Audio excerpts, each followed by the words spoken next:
नानाजनशलाकया चक्षुरुन्मीलितं येन तस्मै श्रीगुरवे नमः। नमः ॐ विष्णुपादाय कृष्णप्रेष्ठाय भूतले श्रीमते भक्तिवेदान्त स्वामिन् इति नामिने। नमस्ते सरस्वते देवे गौरवाणी प्रचारिणे निर्विशेष शून्यवादी पाश्चात्य देशतारिणे। नमो नमो महावादुन्याय कृष्ण प्रेम प्रदायते कृष्णाय कृष्ण चैतन्य नामिने गौरत्विषे नमः। नमो ब्राह्मण्य देवाय गो ब्राह्मण हिताय च जगत हिताय कृष्णाय गोविंदाय नमो नमः। हे कृष्ण करुण सिंधु दीनबंधु जगतपते गोपेश गोपिका कांता राधा राधा नमोस्तुते तप्त कांचन गौरांगी राधे वृंदावनेश्वरी वृषभानुसुते देवी प्रणमामि हरिप्रिये उग्रं वीरं महाविष्णुं ज्वलन्तं सर्वतोमुखं नरसिंहं भीषणं भद्रं मृत्योर्मृत्युं नमाम्यहम्। वाञ्छाकल्पतरुभ्यश्च कृपा सिन्धुभ्य एव च पतितनं पावनेभ्यो वैष्णवेभ्यो नमो नमः। जय श्री कृष्ण चैतन्य प्रभु नित्यानंद श्री अद्वैत गदाधर श्रीवासादि गौर भक्तवृंद हरे कृष्ण कृष्ण कृष्ण हरे हरे हरे राम राम राम हरे हरे। హరే కృష్ణ. యా. సో ఇక్కడ ఇప్పుడు ఇప్పుడు నుంచి అంతా మళ్ళీ రిపిటేషనే ఉంటది. ఇక్కడ నుంచి 31, 32, 40 వరకు ఇంతకుముందు మనం ఏదైతే చెప్పుకున్నామో అవే రిపీట్, మళ్ళీ అదే చెప్తూ ఉంటాడు. కాబట్టి ఇది ఒక్క శ్లోక నేర్చుకుంటే చాలు అని చెప్పారు. 30th శ్లోక అంటే 27 తర్వాత 30th శ్లోక ఇప్పుడు అది. తర్వాత మళ్ళీ 40th నుంచి ఉంటుంది. 32 శ్లోక కూడా మళ్ళీ రిపిటేషనే, అదే చెప్తున్నాడు, చెప్పిందే. యదృచ్ఛయాప్యోపపన్నం స్వర్గద్వారమపావృతం సుఖినః క్షత్రియా పార్థ లభంతే యుద్ధమీదృశం. యదృచ్ఛయా చోపపన్నం స్వర్గద్వారమపావృతం సుఖినః క్షత్రియా పార్థ లభంతే యుద్ధమీదృశం. సో ఎవరైనా రిపీట్ చేస్తారా? ఫస్ట్ ఎవరైనా రిపిటేషన్ కావాలా? కృష్ణారాధ్య. మాతాజీ లాస్ట్ వర్డ్ ఏంటిది? లభంతే యుద్ధమీదృశం. దృశం. Okay. Krishnaradhya. I want to repeat, Mother. Yeah. Okay. యదృచ్ఛయా చోపపన్నం చోపపన్నం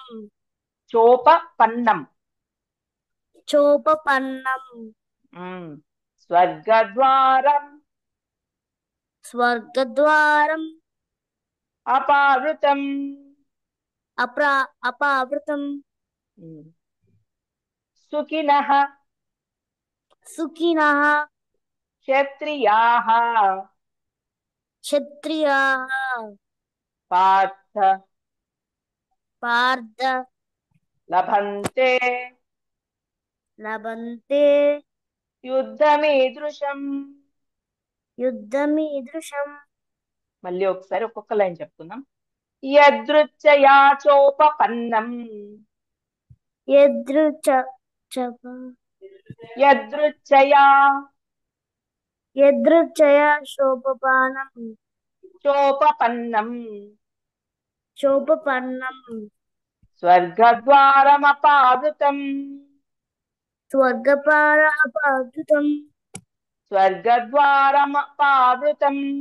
మపావృతం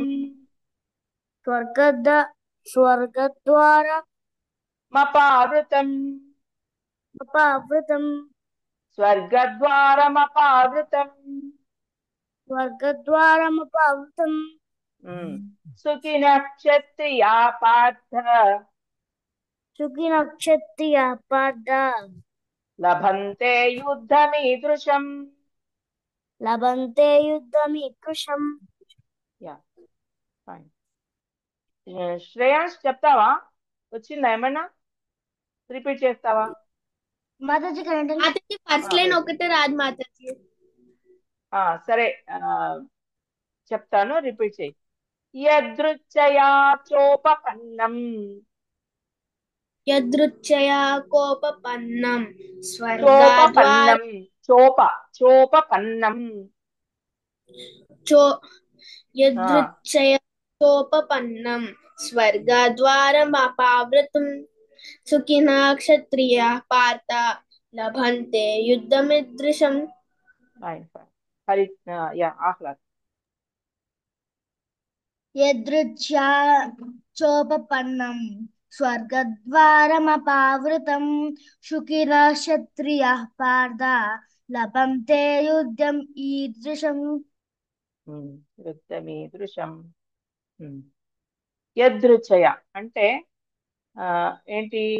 మనం ఏదైతే డిజైర్, మనం ఎట్లా అనుకుంటామో అట్లాగే, అంటే కోరుకోకుండానే, అంటే మనం ఏదైతే డిజైర్ అనుకుంటామో అది అనుకోకుండానే, మనం ఒకటి అనుకుంటామో అలాగే అన్నమాట, కోరుకోకుండానే. చ మరియు ఉపపన్నం అంటే రావడం, అరైవ్డ్ ఎట్. నెక్స్ట్ స్వర్గ అంటే మీకు తెలుసు, స్వర్గం అంటే స్వర్గలోకం. అక్కడ ఎవరు ఉంటారు? స్వర్గలోకంలో ఎవరు ఉండేది? కింగ్ ఎవరు? కృష్ణ కాదు, ఇంకా ఇంద్రుడు. ఇంద్రుడు. రైట్, ఇంద్రుడు. ఇంద్రుడే అక్కడ. అదే కదా, మీరు ఇది స్టోరీ ఉంటుంది చూడు, గుర్తురా, చిటికెన వేలుతోటి లేపుతాడు, ఏంటది? గోవర్ధనం. గోవర్ధనాన్ని లేపేటప్పుడు, గోవర్ధనం లేపేటప్పుడు అప్పుడు ఇంద్రుడు ఏం చేస్తాడు? వర్షాలు తీవ్రంగా కురిపిస్తాడు. వర్షాలు తీవ్రంగా కురిపిస్తాడు. ఎందుకు? Who gave that? ఎవరు ఇచ్చారు ఆయనకు అటువంటి వర్క్? ఆ వర్క్ ఇచ్చింది ఎవరు? కృష్ణ. కృష్ణుడు ఇచ్చాడు. ఇప్పుడు ప్రైమ్ మినిస్టర్ మినిస్టర్స్ అందరికి ఒక్కొక్క పోర్ట్ఫోలియో ఇస్తాడు కదా, ఒక్కొక్క వర్క్ ఇస్తాడు. అరే నువ్వు వాటర్ చూసుకోరా, ఇరిగేషన్ డిపార్ట్మెంట్ చూసుకో, నువ్వు అరే నువ్వు ఎడ్యుకేషన్ చూసుకో, అట్లా ఇస్తాడు కదా ప్రైమ్ మినిస్టర్. అలాగే Krishna is like prime minister అన్నమాట. So he gave each one work, ఒక్కొక్కరికి ఒక్కొక్క వర్క్ ఇచ్చాడు. అలా ఇంద్రుడికి ఒక వర్క్ ఇచ్చాడు. సో ఇక్కడికి ఈ భూలోకానికి కృష్ణుడు ఒక అవతారం ఎత్తి వచ్చాడని తెలుసుకోలేదు ఇంద్రుడు. ఈయననే, ఈ పిల్లవాడే ఇంద్రుడు అని తెలుసుకోలేదు. అక్కడ నందుడి ఇంట్లో పుట్టిన ఆ చిన్న బాబు ఎవరైతే తిరుగుతున్నాడో, చక్కగా గోపబాలుడితో ఆడుకుంటూ ఎంజాయ్ చేస్తున్నాడో, అతనే కృష్ణుడు అని తెలుసుకోలేదు. తెలుసుకోకుండా ఏంటి, ఆ పిల్లవాడు ఎవరికో పూజలు చేస్తున్నాడంట. ఆ చిన్న పిల్లవాడు చెప్పినట్టుగా వింటారా? అంటే నన్ను పూజించారా? నా గొప్పతనం ఏంటో నేను చూపిస్తా అనేసి వర్షాలు కురిపిస్తాడు. సో అది తర్వాత స్టోరీ మీకు తెలుసు, ఎలా ఆపాడు వర్షాలని, ఎలా ఎదుర్కొన్నాడు కృష్ణ. గోవర్ధన పర్వతాన్ని ఎత్తి ఎలా అందరినీ కాపాడాడు. తర్వాత ఏమైంది? ఇంద్రుడే వస్తాడు, ఇంద్రుడే తెలుసుకుంటాడు, నిజం తెలుసుకుంటాడు. అదంతా మనకి తెలుస్తుంది. సో ఇక్కడ స్వర్గలోకం. ద్వారం. ద్వారం అంటే మనకు తెలుసు, ద్వారం, తలుపు. నెక్స్ట్ అపావృతం, తెరిచి ఉన్న, అంటే అపావృతం అంటే తెరిచి ఉండడం, అంటే డోర్స్ తెరిచి ఉంచడం అన్నమాట. సుఖినః అంటే వెరీ హ్యాపీ. సుఖి, సుఖంగా అనడం అనేది మనకు తెలుసు, తెలుగులో కూడా ఉంది. మీరు కొంచెం కొంచెం తెలుగు అండ్ సాంస్క్రిట్ మీకు అర్థం అవుతూ ఉండాలి, అవి తెలుస్తూ ఉండాలి. అందుకే మీకు తెలిసినప్పుడు ఏమవుతుంది, మీరు ఆ శ్లోక చదువుతూ ఉంటే మీకు ఇది దీని గురించి అని మీకు అర్థమైపోవాలి. సుఖినః సంతోషము, ఇక్కడ క్షత్రియాహ అన్నాడు, అంటే క్షత్రియ వీరులు. నెక్స్ట్ పార్థ. పార్థ అంటే మీకు తెలుసు అర్జున. ప్రిత తనయుడ అంటే ప్రిత యొక్క కొడుకు. నెక్స్ట్ లభంతే, లభించును. లభంతే అంటే టు అచీవ్, రావడం, గెలుచుకోవడం, అట్లా రావడం. యుద్ధం, యుద్ధము. యుద్ధము అంటే యుద్ధమే, మళ్ళీ వార్. ఓకే. ఈ దృశ్యం అంటే ఇటువంటి దృశ్యము, ఇటువంటి సీన్, ఇటువంటి సీన్ అన్నమాట. అదే. సో ఇక్కడ కూడా మీకు అదే చెప్తున్నాడు కృష్ణ, అదే సేమ్ ఏదైతే ఉందో. స్వర్గద్వారం తెరుచుకుంటదంట ఎవరికి అనేది చెప్తున్నాడు. సో అదేంటి అనేది చూద్దాం. ఇక్కడ ఏంటి మనకి ట్రాన్స్లేషన్ చూడండి. ఓ Partha, happy are the Kshatriyas to whom such fighting opportunities come unsought, opening for them the doors of the heavenly planets. ఓ పార్థ, ధర్మాన్ని పరిరక్షించే ఇలాంటి అవకాశాలు కోరుకోకుండానే దొరికిన క్షత్రియులు అదృష్టవంతులు. ఇవి వారికి స్వర్గమునకు తెరిచి ఉన్న ద్వారము వంటివి. అంటే ఏంటి, నీకు మంచి అవకాశం దొరికింది అని చెప్తున్నాడు కృష్ణ అర్జునుడికి. ఏంటి, ఎంత మంచి అవకాశం పోగొట్టుకుంటావా నువ్వు? నువ్వు నువ్వు గెలిస్తే ఏముంది, మొత్తం రాజ్యమంతా నీదే కదా. గెలిస్తే ఏం చక్కగా రాజ్యమంతా నీదే. ఇంకొకటి ఏంటి, మంచి పరిపాలకుడివి నువ్వు. నీకు ధర్మం ఏంటి అధర్మం ఏంటి తెలిసిన వాడివి. చక్కగా నువ్వు పరిపాలించవచ్చు, నీ ప్రజలందరినీ కాపాడుకోవచ్చు కదా. దుర్యోధనకి పోతే ఏమవుతుంది, బ్యాడ్ పీపుల్ పోతే ఏమవుతుంది, మొత్తం నాశనం, అధర్మం ఉండదు. ఇంకా దారుణమైన సీన్స్ చూస్తాము. సో నువ్వు, నీకు దొరికింది అవకాశం పోగొట్టుకుంటావా? ఇట్లాంటి అవకాశం పోగొట్టుకుంటావా? ఇట్లాంటి ఆపర్చునిటీ ఎంత మంచిగా వచ్చింది నీకు. నువ్వు చక్కగా గెలిస్తే గనక నీకు మొత్తం ఇదంతా రాజ్యం వస్తుంది. ఒకవేళ ఓడిపోతే కూడా నీకేం నష్టమేం జరగట్లే. ఒకవేళ చనిపోతే ఏమవుతుంది, స్వర్గానికి పోతావు. నీకు తెలుసా ఆ విషయం అని చెప్తున్నాడు. స్వర్గానికి పోతావు. కాబట్టి నీకు ఇక్కడ ఎటువంటి నష్టం అనేది ఏం జరగట్లేదు అని చెప్తున్నాడు. ఇక్కడ చూడండి. As supreme teacher of the world, lord Krishna condemns the attitude of Arjuna. Arjuna attitude ఏముండే, ఎట్లుండే అనేది. I do not find any good in this fighting అన్నాడు. ఫస్ట్ ఏం చెప్పాడు, నాకేమి మంచిగా అనిపించట్లేదు ఈ ఫైటింగ్ ద్వారా. ఏం మంచి, అందరూ పోతారు. అందరికి పోవడం వల్ల ఏమవుతుంది, నేను పాపాత్ముడినైతా, అంత పాపం మూట కట్టుకుంటా. నెక్స్ట్ జన్మలో నాకు ఈ శరీరం పోతుంది, నెక్స్ట్ ఎటువంటి శరీరం వస్తుందో. ఇట్లాంటి పాపం మూట కట్టుకోవడం మంచిదా అని అంటున్నాడు అనమాట. మళ్ళీ దాంట్లో ఎవరిని చంపుతున్నా నేను, నా తాతని చంపుతున్నా, నా గురువుని చంపుతున్నాను నేను, నా వాళ్ళని, నా తమ్ముళ్ళని, నా అందరినీ చంపేస్తున్నా నేను. ఇదేమి మంచి, నాకేం కనిపించట్లే, ఎక్కడ నాకు గుడ్ కనిపించట్లే అని చెప్పాడనమాట స్టార్టింగ్ లో. It will cause perpetual habitation in హెల్. అది హెల్, స్వర్గానికి నేను నరకానికి పోతా. నా దారి ఎటుంటది, నా దారి నరకానికి పోయే దారి ఉంటుంది. అందరూ స్వర్గానికి పోవాలనుకుంటారు ఎవరైనా కానీ కూడా, కానీ నాది అటు ఉండదు. నా దారి నరకానికి పోతుంది. Such statements by Arjuna were due to ignorance only. ఇది ఎందుకు ఇచ్చాడు, తెలియదు పాపం. ఏంటి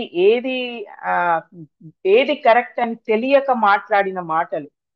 యాక్చువల్ గా ఏది కరెక్ట్ అనేది చూసుకోవాలి ఎప్పుడైనా కానీ కూడా. నేను పోయిన ఒక స్టోరీలో కూడా చెప్పాను, సత్యవర్తమునిది కూడా. ఆయన కూడా పాపం ఏంటి, ఒకడెవడో రక్షించమని వచ్చాడు. రక్షించమని వచ్చిన వాడిని సరే దాచుకో అని అంటాడు, ఫస్ట్ పర్మిషన్ ఇస్తాడు. వాడు డెకాయిడ్స్ వస్తే వాడిని తీసుకుపోయి చంపడానికి వచ్చిన వాళ్ళందరూ. ఆయనకి తెలుసు నన్ను చంపడానికి వస్తున్నారు వాళ్ళు, ప్లీజ్ మీరే రక్షించాలని చెప్పాడు. చెప్పినా గాని కూడా ఆయన సత్యాన్ని నమ్ముకున్నాడు. అంత గట్టిగా ఆయనకి మైండ్ లో పడిపోయింది ఏంటి, సత్యమే చెప్పాలి అని. సో అదే దాన్నే ఫాలో అయ్యాడు. కానీ ఒక మనిషి ప్రాణం ఎంత గొప్పది. అయితే ఇక్కడ మీరు అనొచ్చు, మరి సత్యవ్రత ముని ఇక్కడ మనిషి ప్రాణం గురించి ఆ ఆ, ఆలోచించకుండా సత్యాన్ని చెప్పాడు. ఇక్కడ అర్జునుడేమో మనిషి ప్రాణం గురించి ఆలోచిస్తున్నాడు. ఇక్కడ రెండింటిని కంపేర్ చేస్తే ఇక్కడ ఈయన చేసే ధర్మము ఒకటి, ఈయన చేసే ధర్మం ఇంకోటి. ఎట్లా అంటే ఇప్పుడు అర్జునుడు ఇక్కడ డ్యూటీ చేయాలి, ఆయన డ్యూటీ అది. సో ఆయన ధర్మం అది ఏంటి, ఆయన డ్యూటీ ఏంటి, వా ఎవరైతే అధర్మం చేస్తున్నారో, చెడు పనులు చేస్తారో వాడిని తప్పకుండా శిక్షించాలి, ఆయన డ్యూటీ అది. So he has to do his duty. Like police, army అయినా, ఎవరైనా కానీ కూడా, కోర్టులో కూర్చున్న జడ్జి అయినా వాడి డ్యూటీ వాడు చెయ్యాలి. వాడు డబ్బులు తీసుకొని ఇంకొకరికి అన్యాయం చేశాడనుకో, ఆ, దొంగలకు అన్యాయం అంటే దోపిడీదారులు కొందరు ఉంటారు కదా, మంచిగా తిరిగే వాళ్ళు, సూటు బూట్ వేసుకొని తిరిగేటోళ్ళు ఉంటారు, డబ్బులు ఇచ్చి బ్రైబింగ్ ఇచ్చేసి మనం గెలిపించు, ఇవన్నీ ఇప్పుడు ఈ కలికాలంలో చూస్తున్నాం కదా. సో అలా చేస్తే గనుక జడ్జి చేసేది అధర్మం. వాడు he has to face this in next life. వాడు నెక్స్ట్ లైఫ్ లో ఇవన్నీ ఫేస్ చేయాలి. సో ఇక్కడ ఏంటి, అదే చెప్తున్నాడు, ఇతను అర్జున్ చేసే డ్యూటీ అతను చేయాలి, చంపాలి. ఇక్కడ సత్యవ్రత ముని ఇక్కడ ఏం చేయాలి, అతన్ని కాపాడాలి. ఆయన ఆయనని ఎందుకు, ఆయన అమాయకుడు. ఇక్కడ వచ్చిన వాళ్ళు ఎవడు, ధర్మపరులు కాదు, అధర్మపరులు, అంటే బ్యాడ్ పీపుల్ వచ్చిన వాళ్ళు. ఇప్పుడు మంచి వాడిని చంపితే ఎట్లా, అందుకోసం ఇక్కడ ఇతన్ని కాపాడాలి. ఇక్కడ ఈయన అబద్ధం చెప్తే మంచిదే, ఏం కాదు, ఏమైతుంది, అబద్ధం చెప్పినందుకు ఏదో కొద్దిగా శిక్ష ఉంటుందేమో కావచ్చు. కానీ ఇక్కడ ఒక మంచి వ్యక్తిని అన్యాయంగా చంపడం వల్ల ఇతనికి పాపం చాలా వస్తుంది. సో ఆలోచించాలి మనం ఎప్పుడైనా కానీ కూడా. సో ఏది కరెక్ట్ ఏది రాంగ్ అని ఆలోచించి నిర్ణయం తీసుకోవాలి. సో ఇక్కడ అర్జున చేసేది ఆయన duty. He wanted to become non violent in the discharge of his specific duty. For a kshatriya to be on the battle field and to become non violent is the philosophy of fools. Fools చేస్తారు అలా. ఎవరు, ఇప్పుడు ఆర్మీలో నిల్చొని నేను ఎవరిని చంపా, ఉం? నేను ఎవరిని చంపకుండా ఉంటా అని అంటే ఆర్మీకి ఎందుకు వచ్చినావు నువ్వు? సో ఒక ఫూల్ కదా, ఫూల్ అనే మాటలు అవి. సో నువ్వు పోరా బాబు, నువ్వు ఇంటికి పోయి పడుకో, ఆర్మీలోంచి తీసేస్తారు వాడిని. సో అలా ఉంటది. సో నువ్వు నీ డ్యూటీ నువ్వు చేయాలి, అది. For a kshatriya to be on the battle field and to become non violent is the philosophy of fools. In the in the Parashara Smriti, ఆయన పరాశర ముని ఎవరు చెప్పండి, పరాశర ముని ఎవరు? ఆయన ఒక గ్రేట్ సేజ్. వ్యాసుని వారి తండ్రి. Very good, good. ఇక్కడే ఉంది కదా, the great sage and father of Vyasadeva. Right, వ్యాసుని యొక్క తండ్రి ఈయనే సత్యవతి. అదైతే నేను చూడకుండా చెప్పాను మాతాజీ. Okay, good. అంటే నీకు మంచిగా అయ్యావురా. నువ్వు నువ్వు బేసిలూడ్స్ లో కదా, మరి నువ్వు ఎట్లుండాలి, అలాగే ఉండాలి. సో వ్యాసదేవుడు ఎలా పుట్టాడు తెలుసా? వ్యాసదేవుడు పుట్టుకతోటే గడ్డం మీసాలతో పుట్టాడంట, తెలుసా? అసలు ఆశ్చర్యం. అంటే వాళ్ళ మమ్మీకి బాయ్ బాయ్ చెప్పేసింది. సో అతను ఒక చిన్న బాబులాగా పుట్టాడంట. ఆయన పుట్టుకతోటే గడ్డాల మీసాలతో పుట్టాడంట. ఇంకా అది అది కొంచెం అన్బిలీవబుల్ ఉంటది, కానీ కొందరు గ్రేట్ పీపుల్ అలాగే ఉంటారు, కొన్ని గ్రేట్ గ్రేట్ థింగ్స్ జరుగుతూ ఉంటాయి. సో ఇంకా వాళ్ళు పుట్టారు అని అంటే మనం అర్థం చేసుకోవాలి, అట్లాంటి జరుగుతున్నాయి అని అంటే వి షుడ్ నో దట్ ఒక యుగం అయిపోయే స్టేజ్కి వచ్చినప్పుడు ఇలాంటివి జరుగుతూ ఉంటాయి కొన్ని. సో పరాశరముని ఆ ఉన్న స్టేజ్ లో అప్పుడు ఉన్నప్పుడు ఆయన కూడా అంటే చాలా చాలా కాపాడాడు, చాలా మందిని కాపాడాడు. అదొక పెద్ద స్టోరీ మళ్ళీ. Okay, so next the Kshatriyas duty ఏం చెప్పాడంటే పరాశరముని, చూడండి, the Kshatriyas duty is to protect the citizens from all kinds of difficulties and for that reason he has to apply violence in suitable cases for law and order. అది కాపాడడానికి ఆయన ఎక్కడ ఈ violence చేసే హక్కు ఉంది ఆయనకి, కానీ అది ఎలా ఉండాలి, సూటబుల్ కేసెస్, ఆ కేస్ కరెక్ట్ గా ఉండాలి. అంటే ఇప్పుడు వీరప్పన్ ఉన్నాడు, ఎంత మందిని చంపాడు? 2000 ఏనుగులను చంపాడు, 1000 మంది మనుషులను చంపాడు. ఆ అంత దుర్మార్గుడు అనమాట. ఏది ఈ జస్ట్ శాండల్వుడ్ స్మగ్లింగ్ ఎందుకు అదేమన్నా ఎవరినైనా కాపాడుతుందా శాండల్వుడ్ స్మగ్లింగ్? అదో గ్రేట్ గా సినిమాలు తీస్తారు ఇంకా దాని మీద. నాకైతే అట్లాంటివి చూస్తే ఎంత పిచ్చోళ్ళు చూసినట్టు అనిపిస్తూ ఉంటది. ఎవరిని హీరో చేస్తున్నారు అక్కడ? ఈ వీరప్పన్ లాంటి వాళ్ళని హీరోగా చూపెడుతూ ఉంటారు. వాడు ఎంతమందిని చంపాడు చెప్పలేము. మళ్ళీ ఇంకొకటి ఏం చెప్తారు అని అంటే, ఇవన్నీ తీసుకెళ్లి ఆయన పూర్ పీపుల్ కి ఇస్తాడు. అట్లాంటి ఏదో రాబిన్ హుడ్ టైప్ లో చెప్తా ఉంటారు. నువ్వు రాబిన్ హుడ్ టైప్ లో చెప్తున్నావు కరెక్టే. ఇవన్నిటికంటే యాక్చువల్ నీ కర్మ మూలం ఉంటుంది చూసినావా, అసలైన హీరో ఎవరు? నాకైతే ప్రభుపాదే. మీ అందరికి కూడా తెలియాలి ఇది. ప్రభుపాదే హీరో. ఎందుకు? ఆయన ఎక్కడి నుంచి తీసుకొచ్చాడు? పూ- నీ ప్రారబ్ధ కర్మ అంటే నీ ప్రీవియస్ లైఫ్ లో ఎటువంటి దరిద్రమైన పనులు చేశావో వాటి వల్లరా నువ్వు అనుభవిస్తున్నావు ఇవన్నీ. నువ్వు మరి ఇవన్నీ అనుభవించేది దేనికి? నువ్వే చేసుకున్నావు, నీ కర్మ నువ్వే అనుభవిస్తున్నావు. సో ప్లీజ్ వీటిని నువ్వు సరి చేసుకో అని చెప్పాడు ప్రభుపాద. ఎలా సరి చేసుకోవాలో నీకు తెలుసా?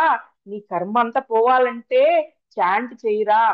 ఆ అసలైన భగవంతుణ్ణి తలుచుకో, ఈ క్రియేటర్ ఎవరో తెలుసుకో, ఇదంతా సృష్టించింది ఎవరో తెలుసుకో. ఈ సృష్టించిన ఈ క్రియేటరే ఉమ్, సర్వ కారణాలకు కారణం. ఉమ్, అన్నిటికీ ఆయననే కారణం, రీజన్ ఆయననే. ఆయనని తెలుసుకోరా అని ఎంత బాగా చెప్పాడు ప్రభుపాద. చెప్పి ప్రతి ఒక్కరికి ఒక మాల మాల ఇచ్చి జపం చేయండిరా, ప్రొద్దుట్ లేసి జపం చేస్తే నీ కర్మ అంతా పోతది. ఎంత మంచి సొల్యూషన్ ఇచ్చాడు. ఈ ప్రభుపాదని పక్కన పడేశారు. అసలు అసలు ఎవ్వరికి తెలియదు ప్రభుపాద ఎవరో, కొందరికైతే. ఉమ్, ఆ ఈ శాండలుడి వీరప్పను ఇట్లాంటి వాళ్ళు హీరోలు అన్నమాట. వాళ్ళని తీసుకొని వీళ్ళు ఓ పిచ్చిగా తీసేస్తారు సినిమాలు. ఇంకా చెప్పలేము ఆ సినిమాలలో. అబ్బో, ఇంకా మధ్య మధ్యలో ఆ ఆ హీరో ఇక అదే ఆయనని ఇంకా ఆయనను చూడ్డానికి ఎవరో ఒక ఆమె చనిపోయింది. అసలు అవన్నీ చూస్తుంటే ఈ పిచ్చి జనాలు ఎంత పిచ్చి జనాలో అర్థం అవ్వట్లేదు. ఆ ఎవరికైనా మీకు హీరోస్ ఉన్నారా? ఎవరైనా ఇట్లాంటి పిచ్చి ఉందా మీకు ఎవరికైనా?